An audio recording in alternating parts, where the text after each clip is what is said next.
Mm. Mm, mm, mm, mm. Mm, mm, mm. Okay, then. All righty. Well, um, how are we gonna go about this one?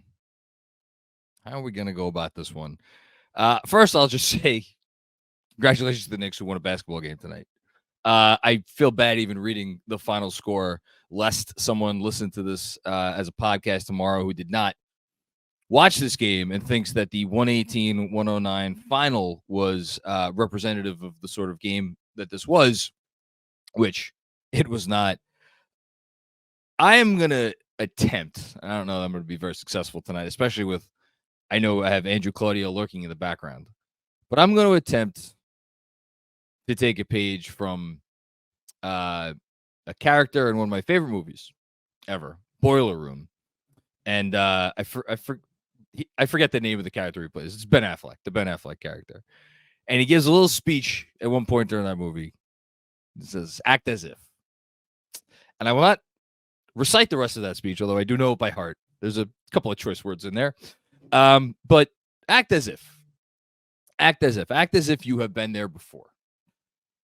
And I know tonight is going to be a night that generates a goodly amount of excitement amongst Knicks Nation.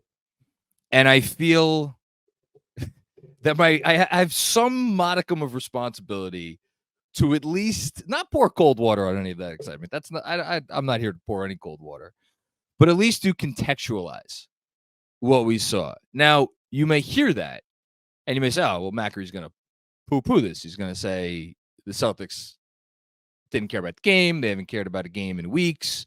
Obviously, they pulled all their guys, at the beginning of the fourth quarter, and they're going to come out with a different level of intensity when when these two teams meet in the playoffs. And by the way, there's still a possibility because the Knicks need to finish 2-0 to secure one of the top 3 seeds and avoid potentially a matchup with Boston until the Eastern Conference Finals. There is still work to be done on that end. So for all we know, we could be seeing the Celtics in the second round. Could be seeing them not at all. This Knicks team needs to get out of the first round. And this is a funky Eastern Conference. There's talent up and down the Eastern Conference. There's teams to be respected in the Eastern Conference. But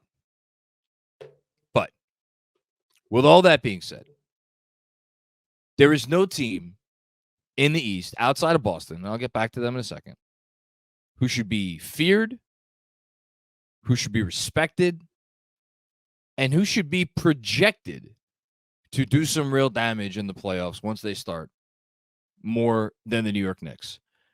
And what the Knicks came out tonight and did was made a statement to anyone left, and I don't know how many people there were. I know there weren't a lot of people here in New York, but certainly people around the basketball watching country who were probably refused to ever get on board the train. And then maybe if they got a toe or a couple toes on the train during January, the second the injuries happened, jump right off. And then the second that Julius Randle went down, or was announced that Julius Randle wouldn't be back this season, didn't even ignored the train.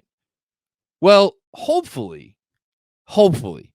tonight was a reminder that, actually, you can't get back on the train because it's full. And that is because there are plenty of smart basketball watching people out there, both in this Knicks fan base and around the country, national media people who do know what they're talking about. Respect to them. That know, I think, what this team is capable of doing. And that speaks to their floor, which I would proffer is arguably as high as any team in the East. Again, outside of maybe Boston, although Boston's floor was pretty goddamn low tonight. But also, and I think this is what tonight was a message about. Tonight was a message about their ceiling.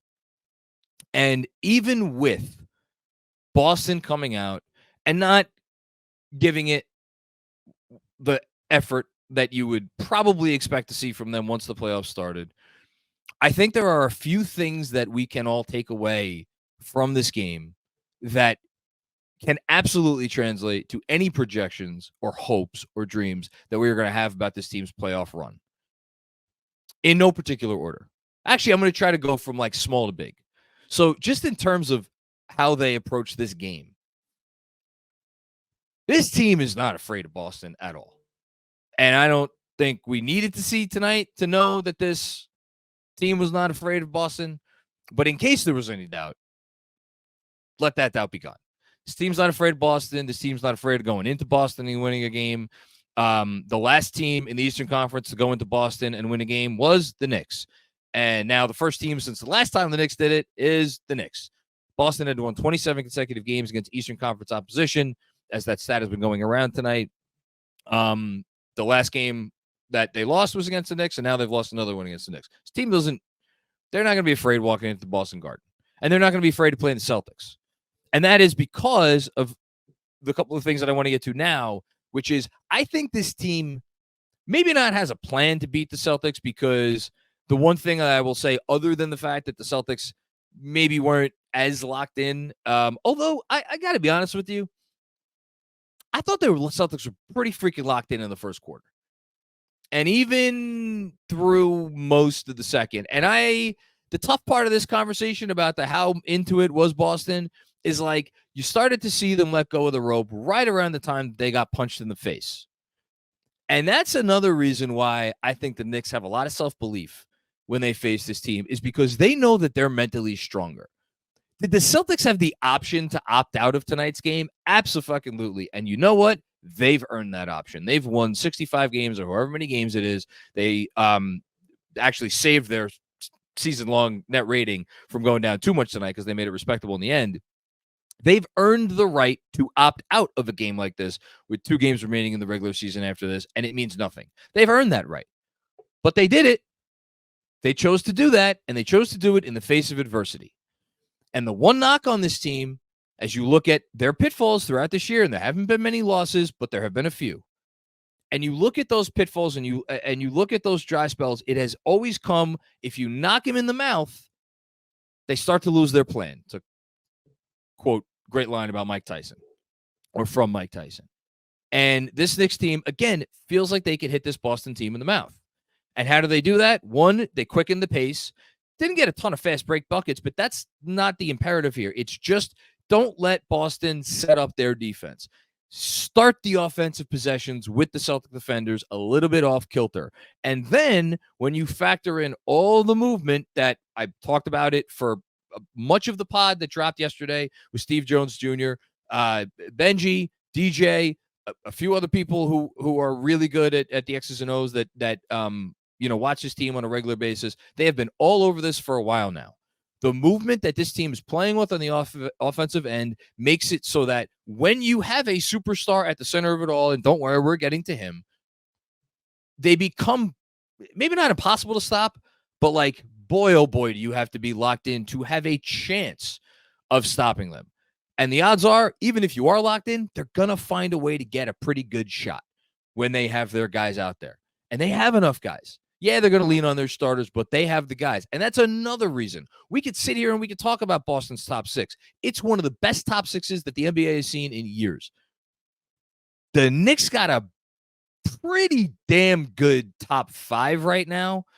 And then when you factor in the Deuce piece, Mitch, very rough start to the game for Mitch, if we're being honest. I thought he showed some signs of life as the game went on in the third quarter. If he could continue to make it all the way back, and then, man, oh man, maybe the biggest revelation from this game, the biggest takeaway from this game moving forward as far as relevance and impact to whether the Knicks can make a deep postseason run, Bojan Bogdanovic. Ooh, yes. Comfortable? Is he getting comfortable? Sure look pretty comfortable out there. So that's 8 guys right there, with Precious kind of hanging in the wind there as the 9th. If you need me for a few minutes, I got you. He had them tonight when they needed him for a few minutes at the end of the first half. So with all of that going on, with all of that depth, they're going to get good shots as long as they keep getting into their office, they keep playing with pace, and relying back. If they face this team, they're not going to be able to do it against maybe every team to their usual degree of absurdity, but against this team, their offensive rebounding can be had to an absurd degree. And they're the best offensive rebounding team in the sport. And against this team, they will use that as a weapon. So you have all of that on the offensive end of the floor. On the defensive defensive end of the floor, look, if Boston's hitting shots, nothing matters. This is a team that if they're going to shoot 40+% from three, you're probably not going to win. Or it's going to take like an absurd perfect game on both ends of the floor to beat them. They had a little bit of a cold spell there once the game started, once the Knicks started to make their run. It coincided with the Knicks run, not coincidentally. And then the Knicks, it was a blowout by the end of the second quarter. That's not always going to be the case. Some nights they're going to hit their shots. And when guys like KP and all of like the rest of their pieces are draining threes, like it's going to be like ice skating uphill. However, on that end of the floor too, I loved the Knicks plan. It is, we're not going to give you threes. The only time that you saw the Celtics spring free for threes tonight was after Isaiah Hartenstein left in the game, and you saw Mitchell Robinson got caught up on a screen. He didn't go right up on Jason Tatum. A couple of those moments. Got to hope that Mitch cleaned that stuff up, and I don't mean to single him out on the negative end, but to be honest with you, that's the only time that I saw leaks spring in their defense. I didn't see Boston getting a whole lot of open threes over the first stretch of time or first half in this game. There were not many. And that is the lifeblood of their offense, because as many have said, are they capable of going inside? Are they capable of going and bringing it to the hoop? Are they capable of drawing fouls? Yeah, they're capable of it. They do it sometimes. They don't want to. That's not how they want to play. They want to fire away. I think the Knicks know this. I think Thibodeau knows this, and I think he has his guys prepared. This is how we are going to attack this team when we are on defense, and we're going to put a certain type of pressure on them. That can they counter it? Yes. Do they want to? Maybe not. So you have all that going on the defensive end. You have everything going on the offensive end, and then what does it coalesce around? It coalesces around a player who is playing. I'll quote Kenny Smith, because he's thrown Jalen Brunson under the bus a few times this year. He said it, not me. Jalen Brunson's playing is better than anyone in the Eastern Conference, and it ain't particularly close. That's what's been going on here over the last days, weeks, months. How long? I mean, like,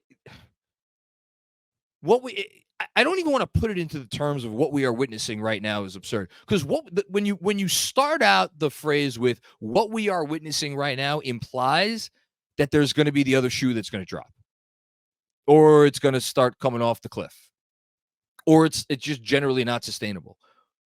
Is he going to go out there and score 40 every night? No, he's not going to go out there and score 40 every night. But this is just who Jalen Brunson is. And this is my main takeaway from this game. And I don't give a shit how many games up on second place Boston is right now. I think the Knicks will go into that series knowing, and I will certainly go into that series believing that they are going to have the best player on the floor. And that is not a knock on Jason Tatum. I thought it was a nice, fair, smart conversation that Stan Van Gundy had tonight, talking about that, when he was asked, Jason Tatum's not there in your top 5 MVP. Well, and Van Gundy responded, that's not a knock on Jason Tatum. So Tatum's 6th. Now, you only get 5 spots on the ballot, but that's besides the point. Jalen Brunson's the best guy on the floor when they play this team. And I'm kind of wondering, in what series will they play where Jalen Brunson won't be, in the Eastern Conference at least, the best player on the floor? The one that, and no one's going to want to hear this because we're all flying on cloud 9 tonight. The one that I at least have my doubts is against Philly. And I don't know what type of shape Joel Embiid is in right now. And I do know his playoff history, and it has not exactly been sterling, but I also know that he is, along with Nikola Jokic, one of the 2 players in the league that is just capable of, the things that he's capable of are special. But that's one guy.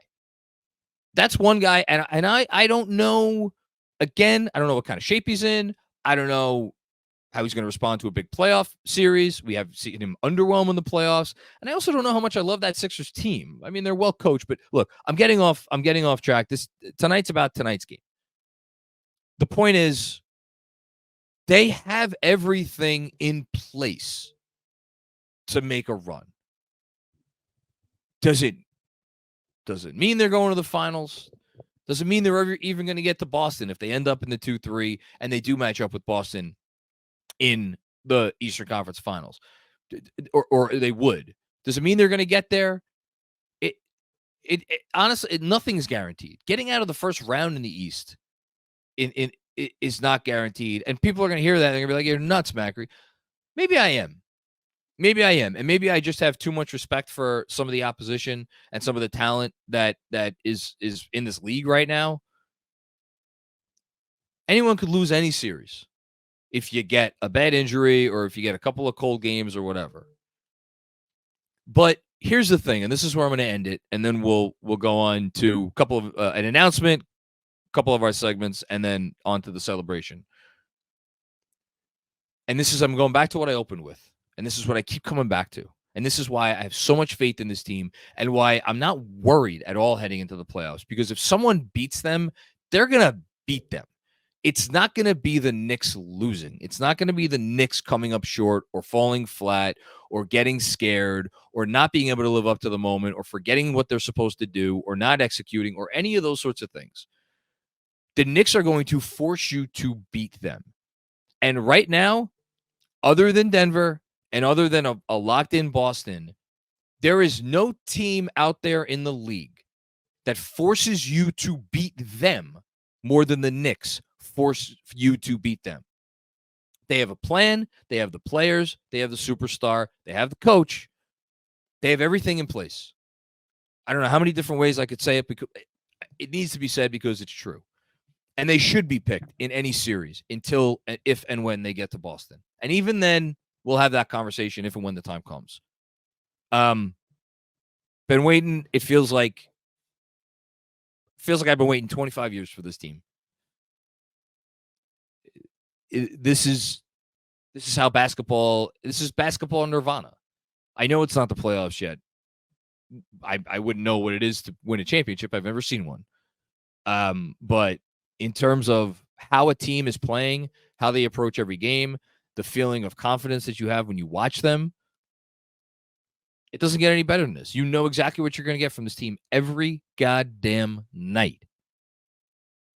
So why not them? Right? Why not now? Why not now? I know Julius is down. I know the Celtics have won 60 whatever games. I know the Nuggets are over there in the West, along with a couple other teams that are very talented. But, I don't know. Why not? Let's fuck around and find out, you know? And that dance will start in a little over a week.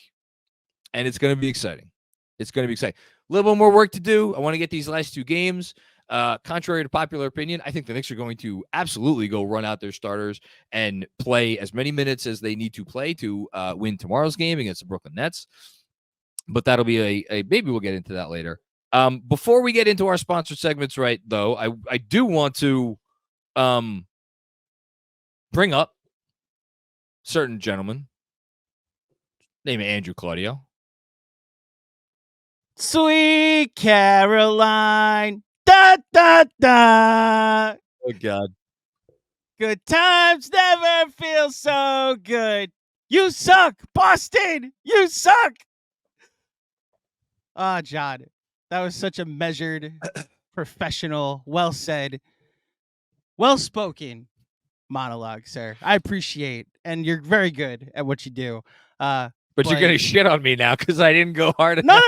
No. This is where I just want to show up and two things to say. Okay. First of all, hey, there it is.